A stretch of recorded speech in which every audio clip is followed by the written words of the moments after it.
Hello, Internet world, and welcome to another episode of Whatever Flips Your Waffle here on 365sportscast.com. I'm your host, Mark Domeyer, coming to you from the bunker deep in the frozen heart of southern Minnesota. Still waiting for Major League Baseball. I'm glad you've decided to tune in again this week, listen to my ramblings about Minnesota sports, and a great interview coming up as well. Welcome to those of you who have tuned in previous weeks. Welcome especially to those of you checking things out for the first time. We hope you'll enjoy your stay with the Waffle Flipper.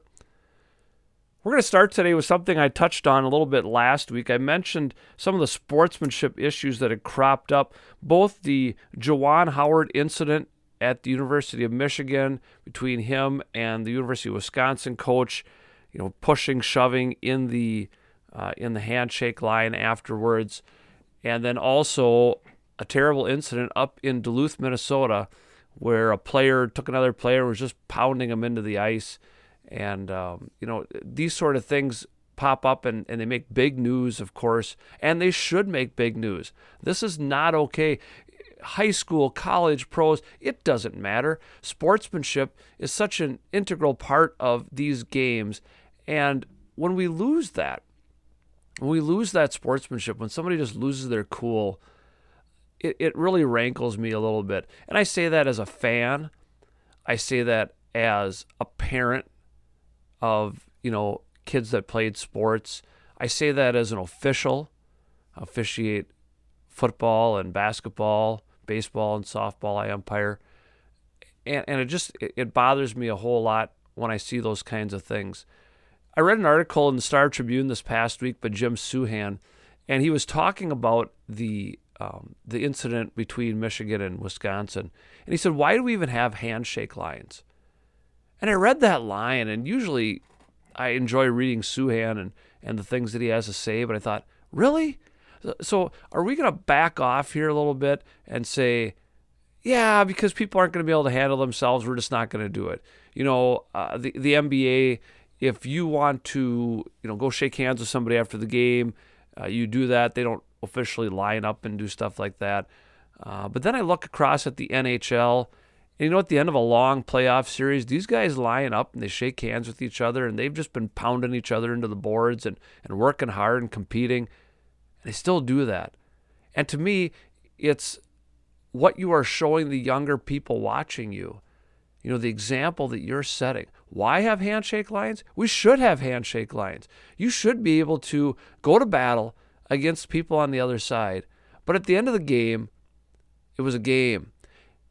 And even if, you're getting a college scholarship, even if you're being paid millions of dollars to play this game, at the end of the day, you still get your paycheck. You still get your scholarship. Go stand in line and shake hands. You don't have to like the other people. Of course not. But you shake hands with the other people. I coached for many years, just junior high level and everything. I didn't always necessarily like the coach across the way from me. Didn't always see eye to eye. But you shake hands. Hey, good game, win or lose. You show that. It might be a sham. It might be a show, but it also might be that respect for the other team. When you can walk away and say, hey, you know what? We battled, we lost, or we battled, we won. But there's always people on the other side of it. If you win a game and the other team loses, they're not feeling so great. Same as you feel when you are losing. Shake hands, okay? Be part of that sportsmanship. That, to me, is so important. I struggled reading that line by Jim Souhan and saying, hey, we've got to do this. And here's the deal is these kids watch the college players, they watch the college coaches, professional players and coaches, and then they act like them. They behave like them. Earlier this season, my partner Grant Berg and I do a lot of C-Squad basketball games in our area, and we had a case where there was a player on a team that was way ahead in the game and goes up for a shot, maybe gets fouled, whatever. The game was kind of out of hand. And when Grant didn't blow his whistle, kid got in his face. And one. Well, he gave him a technical foul. And he should. You don't do that kind of a thing. This is 9th grade basketball. And the most distressing part of that was, in that situation, when Grant explained it to the other coach, He said, well, that's just the culture of basketball. And that was bothersome too. Really? That's the culture, and we're going to encourage that? That you can get in the face of the people who aren't getting paid a whole lot to blow whistles out there and try to keep control of the game? Do we make mistakes as officials? Of course we do. We don't catch everything. Sometimes we let something go. I had somebody, a coach, chirp at me last week. Hey, it's not a contact sport. Blow your whistle. Oh, jeepers. In the game of basketball, if I blew my whistle every time there was contact, those games would take forever. It's all about displacement. It's all about the impact on the play and stuff like that. Those kind of things happen. I had to tee a kid up because, he swore at me. He complained about a non-call, and it was difficult to do that because it was a very close game down the stretch. But also at the same time, you have to teach these young people something. This isn't professional leagues where they get in the officials' faces and they do that sort of thing. That's not your place. It just isn't. I get really bothered. If you're going to sit by me at a sporting event, don't complain about the officiating. I'll explain to you why what you think is being missed probably isn't. It bothers me a lot. And I sit at a lot of high school events, and I hear a lot of people in the stands yelling at the officials. And I look out there, and I see, 3 men and women, whatever combination, working really hard, not trying to screw your team over. They're just out there trying to officiate the game, and without them, we don't have games. So these sportsmanship things kind of trickle down a little bit, and people think, a couple of years ago, somebody said, well, I'm at the game. I can say whatever I want to in the stands. No, you really can't. I don't care if you paid for a ticket, anything like that. It just doesn't help your team to be yelling and screaming. The officials don't really listen to you.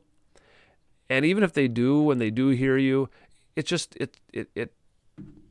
rankles away at them, and a lot of times it's just going to work the opposite way of what you think it's going to do. Let the coach do the talking. That's the coach's job. There are captains on the floor at any level of any sport, not at the younger level so much, but there are captains on the floor in high school games, and it's their job if they have to bring something up. I know in volleyball, only the captain can go to an official. Otherwise, you can get yellow carded, and that's not a good thing either. But that's the way it should be. Hey, you have a right to come and ask a question. You certainly can get an explanation on something, but not everybody. We say that to football players too when we have the pregame meeting. You guys are the captains. If somebody in your team thinks we're missing something, we're missing holding, we're missing whatever, it's you guys' job to come to us. I don't need 10 guys in my face telling me that I missed a holding call. I might have. But if it's a one-on-one thing, we're going to deal with that a little bit better. So when you see these people doing it on TV, and of course it's a big deal on SportsCenter and the other sports shows, of course it trickles down. And people think, oh, well, that's okay. You can be angry, you can be upset, but you need to get over it. Short memory is the best part about the best athletes that are out there. So we're approaching, we're into winter sports activity, playoff season. We're getting close to where you start thinking about the NCAA basketball tournament, and you might have some dogs in the race, but you have to sit back and enjoy the game.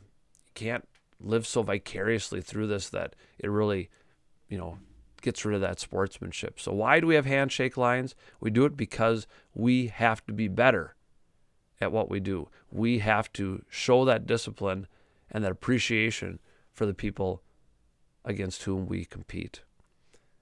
All right, we're going to turn now to some things closer to home. Sit back, relax, prepare yourself for another helping of waffles, syrup optional.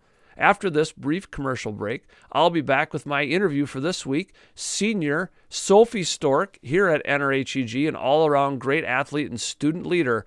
She is my interview this week. Stick around. There's enough bad news in the world. Where can you turn for some good news? The NRHEG Star Eagle, of course.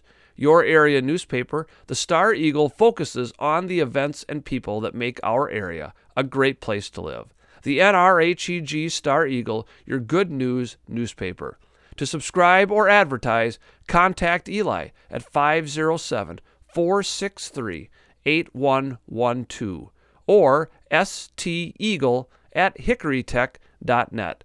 The Star Eagle is also currently hiring for all positions. Again, contact Eli 507-463-8112 or steagle@hickorytech.net. An added bonus, you will get to read the original Whatever Flips Your Waffle column every week in the Star Eagle.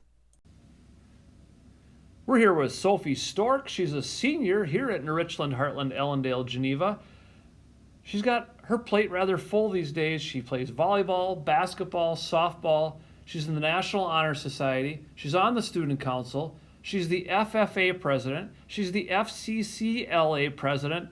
She has a few things going on. Plus, she's planning her trip to Hamline University next year, where she hopes to study a degree in law and possibly play basketball and softball there. Sophie, thanks for joining us. Thanks for having me. So I made this huge list of things that you do. You're very involved in everything. How overwhelmed do you feel in any given moment with everything you have going on? There are times where I feel extremely overwhelmed and I don't know where to start on my to-do list, but I think it keeps me sane and just prepares me for life after high school.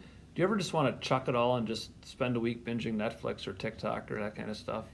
Yeah, there are moments. Okay. But then after an hour of complaining, I just get back to work. So you can't imagine a lifestyle where you're not, I mean, it's nice to take time off. It's nice to have a day or whatever. You don't have to do anything. But you can't picture a time in your life where you would just say, no, I'm going to go to work. I'm going to come home and I'm going to sit on the couch all night. No, I feel like I used to be better about taking that time for myself until COVID, because finding out that I'd get 2 weeks off of school, best news ever. I don't have to stress about anything. I can just chill, and then I'll go back to what I like to do. But when it turned into months and months, now I feel like I bite off even more than I can chew, almost as a fear of that it can be taken away. But I still like it, and I'm able to somehow handle it all, but yeah. Okay. That's an I think a lot of people discovered either the direction you're saying, like, I can't handle this sitting at home all the time. I think there are probably other people that said, this is the life. Mm-hmm. You know, yeah. I want to work at home. I want to sit in my pajamas, whatever. Yeah. So, three-sport athlete, and of course this is a sports show. So where does your passion for sports come from? Well, I was raised in a sport-loving household. You know, my dad coaching for many years, all my siblings playing sports. But I think that my personality is just very competitive, and it's just kind of part of who I am, and sports are a way that I can work hard, have fun, and compete, and I've just always loved them since I was really little. That's been my favorite activity. Who did you look up to role model-wise when you were young? The obvious one around here, Carly Wagner. I think that every little girl playing basketball looked up to her, especially when I was in my elementary when they were winning the state titles. But I was also a very big Amanda Zowie B. Ah, okay. Or I believe that's how you pronounce it. Yep. I used to braid my hair, sleep in it, wake up and brush it out so it'd be poofy just like hers. I don't know why, but I just really liked her. She was very determined and competitive. But other than that, my dad has always been the one to play catch with me, coached me all through elementary, and give me the most constructive criticism, which I actually prefer rather than always just being pats on the back. And for our listeners who aren't aware, Amanda Zowie B played for the Minnesota Golden Gophers. She went on to the WNBA. I'm not sure if she still I don't know if plays she's still in there or playing not. in She was a fantastic post player. I sometimes wonder if she had stuck around as Carly was coming to the University of Minnesota, boy, and if Rachel Banham had been healthy, Mm-hmm. wow, what a combination that would have been. And of course, my regular listeners, we talked to Carly last week, and I had asked her how she felt about these kids who would always look up to her, you know, and she just kind of giggled because that's how Carly is. Yep. Yeah. How about, you know, sports, passionate for everything, but this desire to be part of all these other activities. You're not just an athlete in the school. You do all these other things. Why? Like, how did that start? What drove you to do that? That's actually a question I get from a lot of people, especially my friends that are athletes, you know. they see me stressed and overwhelmed. They're like, then why do you do these other things if you're so stressed? And to me, it's expanding my friend groups, and you get a little bit of everything. You know, my friends at basketball practice are not my friends at FFA. And so I'm able to spend my time with different people, learn more about different people. It really kind of opened my mind to realizing how everyone is so different and views things differently, and it's nice to take a break from others while being with others. You know what I mean? Mm-hmm. Otherwise, you're with the same people, and you kind of just get comfortable, and you can't grow unless you're pushed out of your comfort zone. I like that, the growth part of it, of interacting with different circles of people. Mm-hmm. So that leads to this idea. You're a leader. I mean, maybe you don't want to hear that, but you're a leader. What does leadership mean to you? Define that word for me. Oh, wow. It's like I'm in English class. Flashbacks.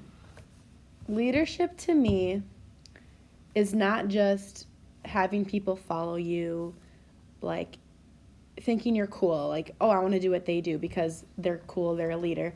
I want to be a leader that makes a difference in the kids who don't believe in themselves at all. I mean, you can be a leader in good ways and bad ways. Hopefully bad leaders don't get followed as often, but you know. I want people to know that I want to lead them no matter what they're in, what their background is, like anything like that. Whether you're an athlete, you're an FFA, I want to lead you and help you be better, and I don't care what you like. All I care about is your character. And I kind of want to carry that into my career, you know, like I want to be a prosecution attorney. I always want to help the helpless, because I feel like the only way to see change in the world is for people to stand up for those who aren't willing to stand up for themselves. And I just have a strong, big personality, I guess. Sometimes it gets the best of me, but I want to use that to help everyone, not just people that are in my close circle. Okay. So you mentioned, you know, the leadership role in these different areas. Is there a difference in how you lead on the athletic court or field compared to, you know, an FFA and FCCLA? Is there a difference there, or is it basically the same thing? They're similar, but they are definitely a lot of differences. I see myself on the athletic side. I mean, you have to be serious and have the fun moments anywhere you lead. Otherwise, people won't always want to listen to your,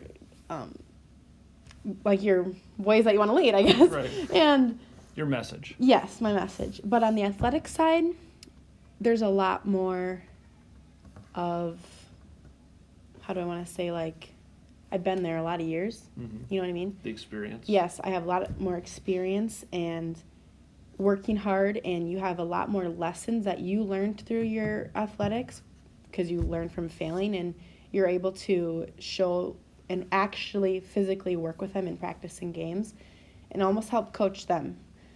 But when you're with the FFA people, everything has cooperation, but it's definitely more idea and cooperation based. Like being a president of FFA, you're not as much telling people what to do as some might think. It's more of give me your ideas and let's evaluate them. So I guess the athletics is more obvious, you know, working hard, positive attitudes. And then the FFA, FCCLA sides are more gathering information and discussing ideas, which that's different. You're a facilitator. Yeah. You don't have to perform all the actions. Yep. You're out there to help other people get to that same point. So we're going to go back in time now. We're going to talk about basketball a little bit. And we're going to, I'm always curious about this. You know, you started progressing through quicker than other kids at your grade level. So in 6th grade, as the 7th grade coach sitting across from me here, I asked you and some others to come up and play with us. We were shorthanded, we had injuries, we had whatever else. And so it's your first experience now playing with people that were not your classmates. Mm-hmm. And then that continued because 7th grade, you moved up to high school in 7th grade. Correct. Right? Yep. At least doing JV. I was doing 2 halves of JV and 1 half of C squad. The first half of the season, then before playoffs, I got moved to 2 halves of JV, and then I was able to sit with varsity. Right. Okay, that's right. So you made a pretty big jump, and all of a sudden you're with different. Even from sixth grade mixing with seventh graders, that's a big jump at that age because they're seventh graders. Yeah. But how do you fit in that scenario? And then even more so when you're making a huge jump, like multiple grade levels, that's got to be a scary time. It definitely was very scary. I remember going from 6th to 7th grade, and we were practicing with you guys in Allendale, and I was very nervous. But luckily, you made it super easy, and I was like, you know what? Let's just have fun. I know the kids. I might not be best friends with them, but it's basketball. Just have fun. But the jump to high school was definitely a lot harder because I still had my friends in my grade, but then I didn't go to practice with them. And I went to practice with the older girls who then started to slowly become my friends. And I almost felt like I was stuck in the middle because I never wanted to make anyone mad at me. Mm-hmm. Nothing I ever did tried to make people mad, but it was almost like the older girls, I'm stepping on their toes. The younger girls, I abandoned them. So it was a lot of mixed feelings, and I didn't know, I tried to blend in. I just tried to keep my mouth shut, do the drills, work hard, but it got hard. So I really just had to learn that I wasn't doing anything wrong. I just had to keep going, stay positive, be nice to everyone, and just let what was going to happen. And everything obviously worked out in the end. But it was definitely hard because I felt like I was getting judged and didn't know why by two different groups of people. But it was difficult, but not impossible. Well, and hard, you're waiting for your classmates to catch up, and then, of course, they slowly all filtered away, and you're the lone senior left. I know. We should have maybe played the Lone Ranger music for you on senior night the other night. Yeah. And I can sit here and I can attest to this, watching you when you came to play up at just one grade level, and the nerves were there for you and the other three girls that played with us. But I always remember the turning point, I think, where you gained a lot of confidence when we played at Medford. I remember that. And you scored, I think, 12 points. I didn't pull my book out, but I remember weird things. I scored 12 points on the road, helped us win, and I think then those older girls were like, yeah, this is the real deal. They were happy you were there to help with, because we were so shorthanded, but okay, these girls belong. Sophie belongs. She's got that skill. And I saw the confidence in you too. And that confidence is everything. And all of a sudden, okay, now I'm ready. So hopefully that helped too as you moved to high school. But that's a big jump.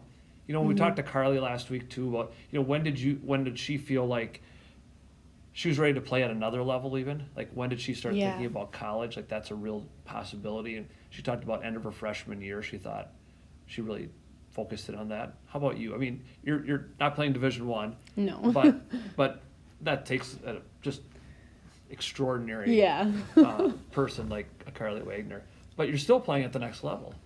And when did that become reality to you? Like, this is a real chance, even before you decided on Hamlin and stuff.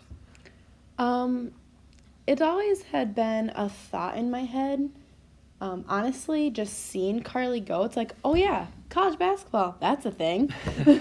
So at that point, every little girl wanted to play for the Gophers. I thought I was going to UConn, but and I've known my abilities now. That's okay. Right. I'm not Paige Beckers, but I think honestly, probably around freshman year as well is when I decided that that's something I wanted to do, because you're in high school, teachers start bringing up the college talk and how your grades matter, and then, oh yeah, college, oh yeah, where do I want to go, what do I want to do? And then I actually did not begin AAU basketball until the spring and summer after my sophomore year, which was COVID, so we had a delayed start, still were able to play with restrictions, but then I really knew that this was something that I didn't want to be done in the next 2 years. I wanted to keep going. I knew I could keep getting better. And then knee surgery. Right. But if I'm being honest, my first 2 weeks after the surgery, I was in a very low state mentally of thinking that things were going to be okay. I'd never had a serious injury before. Maybe I rolled an ankle, taped it up, I was fine. And just getting up to do anything was painful. It was hard. And I looked at my mom and said, Mom, I'm never going to walk again. Which, how dramatic is that, right? I could have been in way, way, way worse situations. But then they just sat down with me and they were like, this is not who you are. You don't just give up and walk away. Like, what? And then I was like, you know what, you're right. I just need to stop. And that's kind of when I realized that if I want to go to the next level, I need to stop making excuses and just bounce back, because so many people have bounced back from things worse than that. Right. And for the listeners who haven't been able to follow Sophie's career, not from our area and stuff, it was meniscus surgery you had in your knee, and just she's had kind of a rough couple of years with having to miss some time in the sports and everything. But yeah, again, that comes back to now, you know, when you take this role of being a leader, and now you have those younger kids that look up, I want to be like Sophie.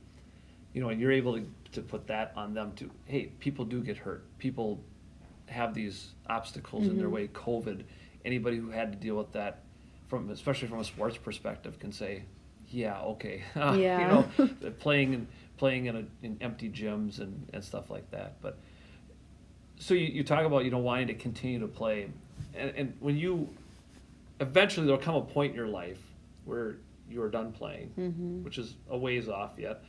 I mean, but I want you to think a little bit back to, you know, your last volleyball game this year, and you're not playing volleyball anymore, and you walked off the court. Your team had overachieved, had gone farther than a team had gone here in a long, long time. But that feeling when you walked off and knew, I'm done with volleyball, I mean, what goes through your head at that point?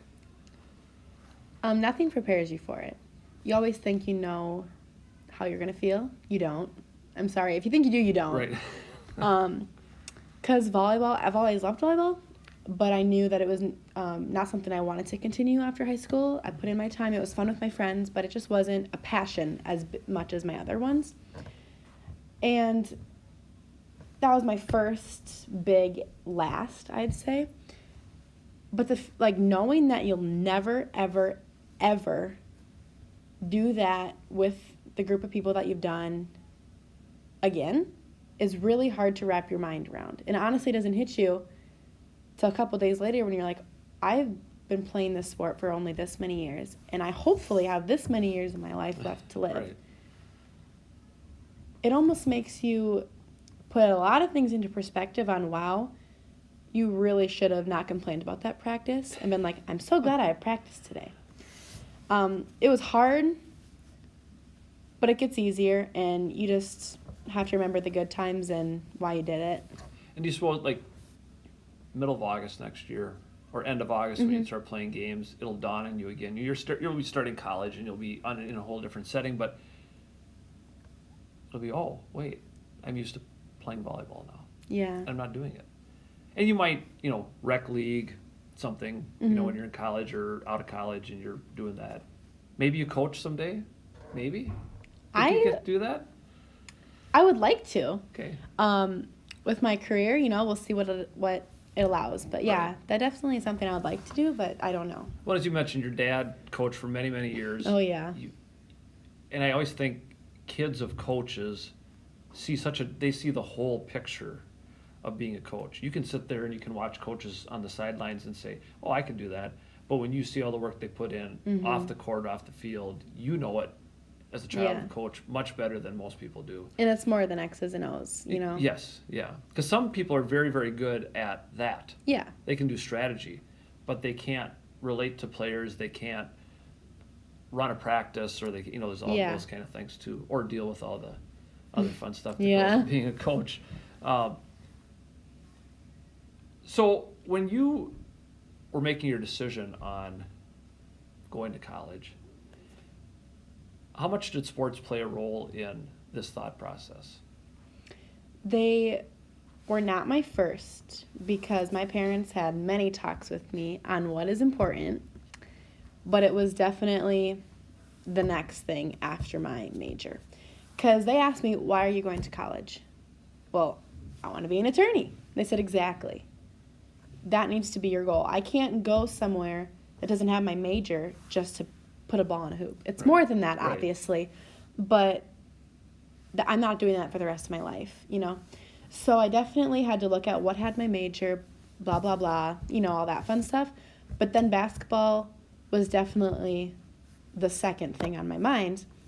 And then when softball started coming into the picture, people asked me, well, do you want to play softball after we had a great season last year? Mm-hmm. And I honestly never thought about it till junior year when we had such a great season. Because sophomore year, we didn't have one. Right. Freshman year, I was a freshman. Freshmen didn't always think. And I was like, well, yeah, but, you know, I think I'm going to play basketball. And they said, there's schools that you can do both. What? Yeah. You can? You know? So then it slowly became a discussion, and then I decided, you know, if a school, I had boxes to check off. Mm-hmm. 1, my career. 2, can I play basketball there? 3, location. If they can give me softball, you sold me. Right. You know what I mean? And that's what Hamlin gave you. Yes, and Hamlin, I don't know if you want to, how deep you want me to go into it. Your interview. They were one of my latest visits. I started getting some messages about recruiting after my sophomore year of basketball. And I was like, what? What is this? I don't know what college, you know. It was slow, whatever. Didn't think much of it. Started going on visits summer after junior year, that spring about. And then one of the assistant coaches for Hamlin, Josh Hirsch, he's a Minnesota Stars basketball coach, which was my AAU club. He was not my coach, but he coached for the 2023 elite team. Okay. So he knew of me. We didn't have a lot to do with each other, but we saw each other at tournaments. And I got an invitation to go to Hamlin's elite camp, which I believe was in the beginning of August. And I signed up for it. I was like, yeah, you know, why not? And I remember I was driving there by myself. It was after my cousin's bridal shower, and all my family was stayed back and was hanging out, and I had to leave, and I was just kind of not in the best mindset, you know, going up there alone. I was tired, but I was like, you know what, just go there and do it. And it was 4 hours long, and I had so much fun. We had 1-on-1 tournaments, 5-on-5, and I was like, I want basketball season, you know? Right. And about 4 or 5 days later, I hadn't heard anything from the coaches. And I came back that night, and I am always hard on myself. I always have been. So I usually critique myself. But I was like, to my mom and dad, I'm proud of my performance. Mm-hmm. I said, you know, for being in the summer, I didn't shoot. I haven't shot hoops in a week. I'm proud of my performance, and I think I did really well. Like, what if the coaches talked to me? Because I had so much fun there, and they were great people. Didn't hear anything for a week, and I was defeated. You know, not good enough, whatever, you know. Finally get a call, and I dropped my phone. I was like, what? And I answered. It was Hirsch, one of the assistants. He asked me to come up for a visit. I believe he called me on a Sunday, and about a week and a half later, I went on a Wednesday. Campus tour, met all the coaches, committed on Friday. Awesome. It was fast, but I knew instantly. Hamlin Law, they're known for it. Mm-hmm. In the cities, I love the cities. Amazing coaches. They turned the program around. They made history this year, and I get to play both. So right. It just all worked out. I hear this from kids a lot, and Carly alluded to it too. You know that feeling. You know that right feeling. Mm-hmm. And you hear this from other kids too. When they're trying to make a decision, well, what's your feeling when you're on campus? Mm-hmm. It's kind of that, I feel really good. Yeah, like, could this be my next home, you know? Right. For at least 4 years. Yeah. You have to live with that. And probably maybe a little, I mean, playing 2 sports is going to perhaps prolong your academic career. Yes. As well. Hamlin does have a 3-3 program, so for law. I'm hoping to be done in 6, but with the double sports, We'll see. So along those lines, you've got 2 older siblings. They've done this college thing, and they were not playing sports in college, mm-hmm. even though they were good athletes. Do they ever, I mean, they've told you about the difficulty of college, of course, and they ever say, you're crazy? My sister thinks I'm crazy. Yep. She goes, girl, good luck. Yeah. Well, and she became a nurse. That's a difficult program. Yeah. Being a lawyer mm-hmm. is not an easy thing to get to do, but, you know. She is very bright and studied a lot in college. my brother, he thinks you can do it all. I mean, he gets good grades. Right. Dean's List. I'm proud of him. Yeah, awesome. But he doesn't spend quite as much time in the library as my sister, so he sees that as a little more doable. Right. But while they think I'm crazy, they think that I can do it and that I Okay. prepared myself to bite off more than I can chew and somehow not choke, And meanwhile, your younger sister is counting the days until you leave home. And Oh, yeah. She says that, but I know deep down inside. So let's just reflect a little bit. I mean, you still have the end of basketball coming up. You got a softball season in front of you, but give me just a few of your highlights of your sports career here at NRHEG. Oh, wow. There's a few out there. I know. Hopefully I don't forget them. I'll do some for each sport. Volleyball, definitely this year. I mean, our school has never had fantastic volleyball programs. I know we had a good run when Anna Schleich was here. But this year we definitely made a mark on school history. We didn't break it, but we have not been in the subsection championship for 6 years, our coach told us. So getting to that point was really rewarding. That was just a lot of fun, playoff atmospheres. Mm-hmm. So I definitely won't forget this season. Basketball, oh boy. I mean, 7th grade, we went to state. I was the scout player that got beat up by Kaylee Cameron at practice, but now she's one of my great friends. That was fun. So you got to, think about it. You got to experience the state tournament as a 7th grader. Yeah. And that's just playing with some great players. Mm-hmm. You talk about Kaylee, the Wagner twins, Yeah. Betsy Shanerock, all those really great players, and you were just kind of the practice dummy. dummy. Yeah. But you got to experience it. I know. That's what I mean. I got a front row seat, and I didn't have to get beat up by all these tough girls in the state tournament. Right. But yeah, that was a big highlight. Even though I was young, I still remember it. There's been a lot. Well, and this year is the best basketball season we've had here since that state tournament run. Correct. We have not won this many games, won 18 Mm-hmm. games so far. Haven't won this many since then. Mm-hmm. And even that was kind of an unexpected, nobody really expected us to go to state that year. No. And it was a big deal, and who knows what's yet to come this year. But so we've had a little bit off time here, and I think credit to you that you have helped bring that back.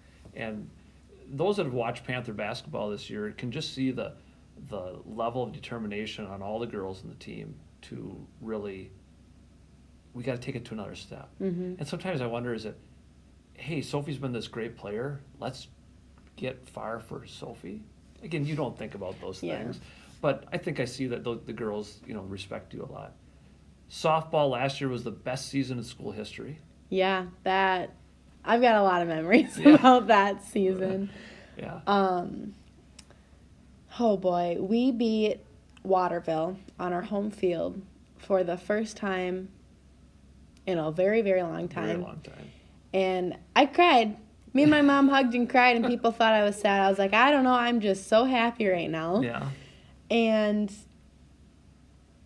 I also remember we were playing Lake Crystal. Some softball, you play so many rounds of softball before you can get to the state tournament. Yeah. My goodness. You were at Caswell playing Lake one Crystal. of those games. Yes. And there was bases loaded, 0 outs. And I remember being on the mound, and I kind of just wanted to have a mental breakdown. Because holy As did all your cow, fans. Yeah. I've more people at a softball game than you would normally see at a high school softball game. Bases are loaded, my teammates are behind me, my catcher in front of me. This could lose the game. And granted, everyone says, oh, it's not one player, it's not one pitch. But as a pitcher, this pitch could lose the game. What if she hits it over the fence? That's 4 runs. It's hard to score 4 runs when you're that deep into playoffs. Teams are good. Yeah. And my catcher, I'm not going to tell you the pitch on here. She kept calling a pitch. Not my main. One. Over and over and over again. I throw that pitch maybe once every 2 batters. And we had 3 strikeouts in a row. And I couldn't believe it. We went back in the dugout, and my heart was out of my chest. I said, "You're crazy." She goes, "It worked, didn't it?" And I just couldn't believe it. And I was like, that was not me throwing strikes. That was my catcher's confidence in me and knowing that that's what we had to do for all my teammates. And that was the longest half inning of my entire life. I felt like I was out there for 4 hours. But that was just a very satisfying moment. And we can't forget about playing Cannon Falls at home. Yes. Yep. That was fun. Yeah. Sophie started last year, and I got to see a lot of this. She started the year, the first game of the year, with a walk-off hit against Faribault BA, 2 outs, 2 strikes in the last inning. I always like to do that. She did it at the last home game, a playoff game against Cannon Falls. Same thing, 2 outs, 2 strikes, and drove in the game-winning run. So that was a pretty nice capstone on either end of those. And hopefully we have a lot more memories to talk about sometime down the road as well. One last thing, Sophie. I mean, you're still a senior and you still have a lot of things to do, but when you leave our school here, sometime down the road, you're going to look back and we're going to talk about Sophie Stork as one of the all-time great athletes that came through school here, because you are. But again, what advice then do you give to the younger people, those kids who look up to you, that want to be the next Sophie Stork, just like Sophie wanted to be the next Carly Wagner? What do you tell those young people? What's really important as they come through school? Mental toughness. I'd say that will excel your game. You can work hard and want it in the weight room. You can work hard and want it at practice. But you have to be mentally prepared for every situation that's going to be thrown at you. And if you can be mentally tough, you'll put in the work. You want it bad enough, you'll put in the work. But yeah, if you can be mentally tough and just always appreciate your teammates more than you appreciate anything that you could ever do and your coaches, you'll be successful. Awesome. That's good stuff. I hope we have plenty of people. I'll just keep this recording and play it every year for people the kids to listen to that. Sophie, thank you so much for taking some time out of your really, really busy schedule here and joining us this week on 365sportscast.com. Thank you. Sophie Stork, we'll be right back. Rather than the normal ad in this spot, I just want to take a moment for a shout out to my dad, Ron Domeyer.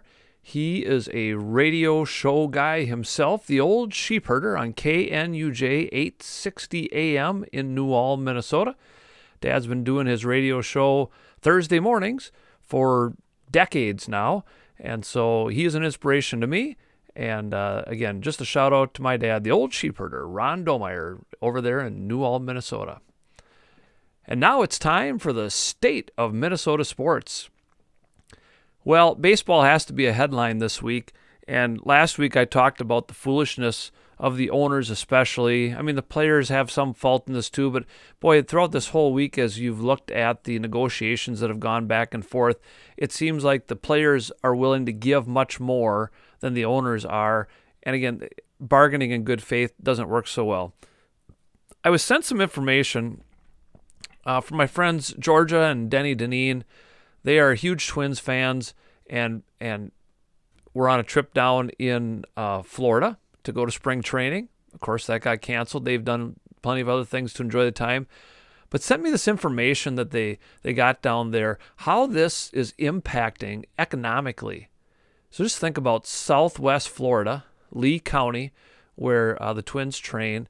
Spring training brings about $69 million into Southwest Florida. About $56 million of that is spent outside the ballpark. So that's people shopping and hotels and everything else, spending money and bringing money in for the people who live there.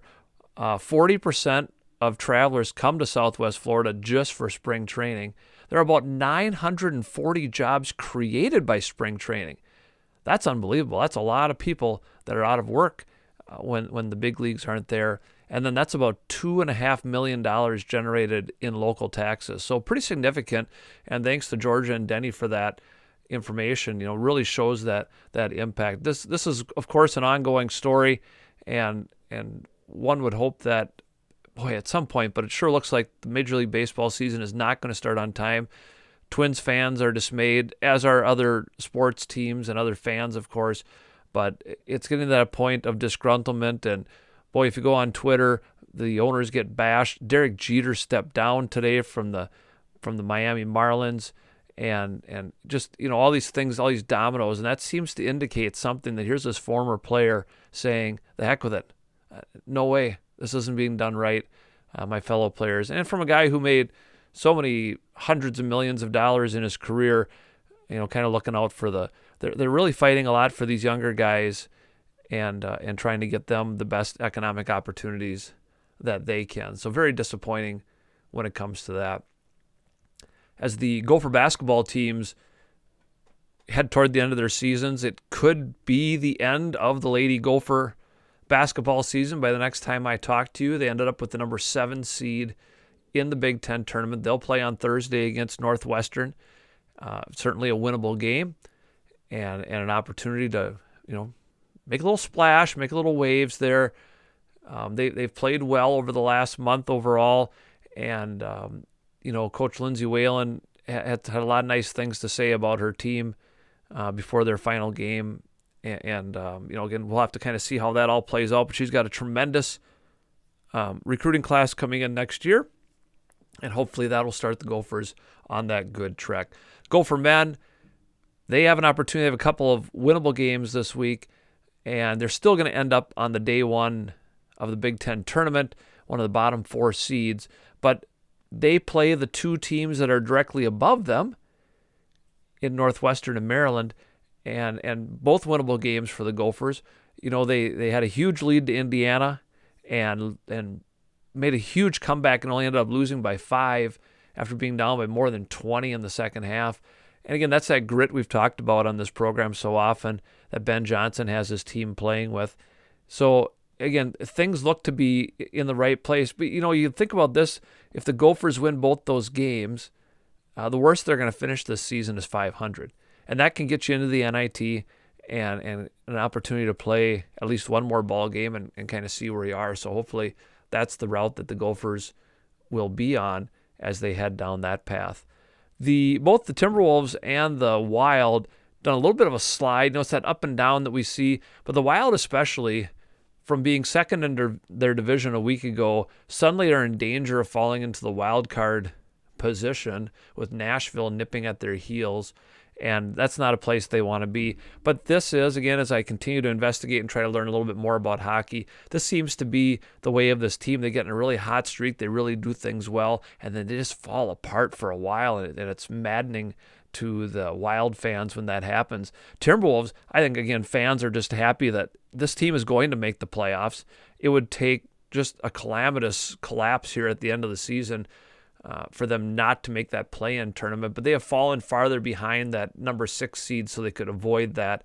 Still, Timberwolves fans are going to say, hey, we're going to get at least 1, maybe 2 more games, maybe a few more, get into the first round of the regular playoffs, and we'll just have to kind of see. But there are teams certainly, too, that can go on a hot streak and make things happen, and we'll just kind of have to wait and see how that goes. Again, without baseball, there's certainly much more time to focus in on the local basketball and hockey teams in the area. Finally, this week in Minnesota sports, we turn to the Vikings, who are in kind of a little bit of a downtime. The excitement of a new general manager and a new coach is still there, but now it's that preparation for the draft. It's how they're dealing with people who are pending free agents, franchise tags, all that kind of stuff, and what's going to happen there. But, what came out just a couple days ago was sources talking about how during this past season, Mike Zimmer and some of the other coaches just really down on Kirk Cousins and a quarterback. And of course, my regular listeners know that I acknowledge Cousins as a good quarterback, but I'd be okay with somebody else at the helm for next year, though it doesn't look like that's going to happen. But the fact that, Zimmer was saying things allegedly like that, he doesn't raise up his teammates, that he doesn't make things happen and make people better around him. And you wonder if that was just sour grapes from a guy who knew that his job was in danger and they weren't getting things done. And are other coaches just aping him and saying the same things to stay on his good side for whatever reason? And that's unfortunate if those kind of things happened. Again, stressful job indeed, but really unfortunate when it comes to that. We know that Zimmer never really wanted Cousins as the quarterback, but those are the things that happen, and you have to do the best job that you can. And again, it looks like Kirk Cousins is going to be the Vikings quarterback this coming year, barring some subterfuge that we don't know about or some tremendous trade offer or something. Who knows? It seems much more likely that he will be extended in some way, shape, or form to kind of lower his salary cap hit. And we'll just have to see how all of that works out for the Vikings. And that, ladies and gentlemen, is the state of Minnesota sports. And now it's time for This Week in Minnesota Sports History. On March 2nd, in 2012, Major League Baseball announced they would expand the postseason from 8 to 10 teams, an extra wild card in each league, and that has certainly helped the Twins be able to say that they made the playoffs a couple more times than they might have in the past. Of course, now part of the negotiations between Major League Baseball and the Players Association deals with expanding the playoffs even more than it already is. I'd be a little leery extending things a little bit too far. If they cut part of the regular season in order to do that, I'd be much more in favor. Also on March 2nd in 2012, the NFL confirmed Bountygate for the New Orleans Saints and suspended coach Sean Payton for the upcoming season. Of course, Vikings fans remember that way too well. Those guys were going after Brett Favre, other Vikings players in the NFC Championship game that year. Favre was hobbled by it. Of course, no penalty called on that play where he really got blindsided and taken out in a late hit. When Sean Payton recently stepped back from being coach of the New Orleans Saints, he won't be the coach anymore. I thought, well, I might be able to root for the Saints again. That was pretty dirty pool they were playing there for a while. On March 3rd in 1984, Peter Ueberroth was elected commissioner of Major League Baseball. Twins fans remember him, maybe not so fondly. A lot of unrest in Major League Baseball in the years. He did some really positive things too, but Bud Selig, of course, took over for him. I got to back up. Fave Vincent, then Bud Selig, followed Peter Ueberroth.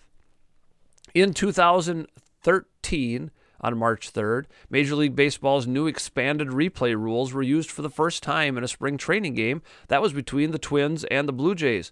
2 different calls were challenged. Both were upheld.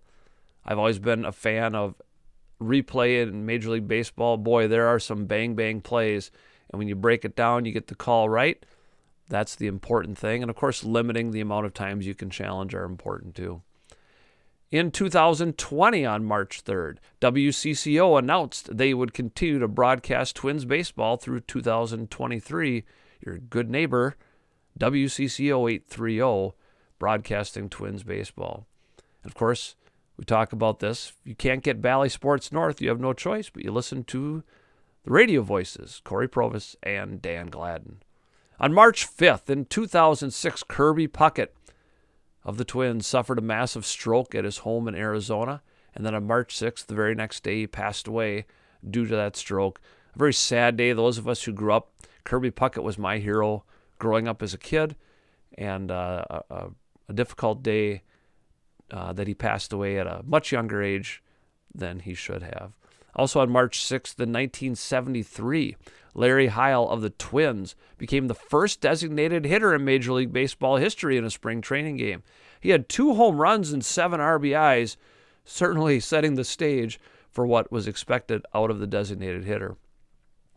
On March 7th, in 1989, Dino Ciccarelli was traded from the Minnesota North Stars to the Washington Capitals.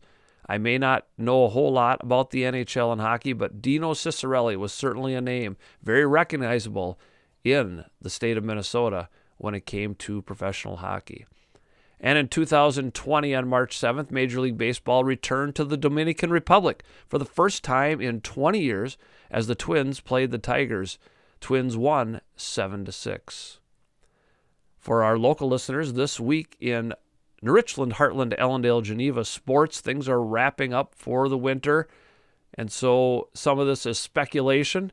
If you're listening to this, which is pre-recorded, of course, hopefully the girls basketball team won their first-round playoff game against Medford Tuesday night. If so, on Thursday, March 3rd, they will be in the subsection at Mankato East against either Maple River or Waterville Elysian Morristown.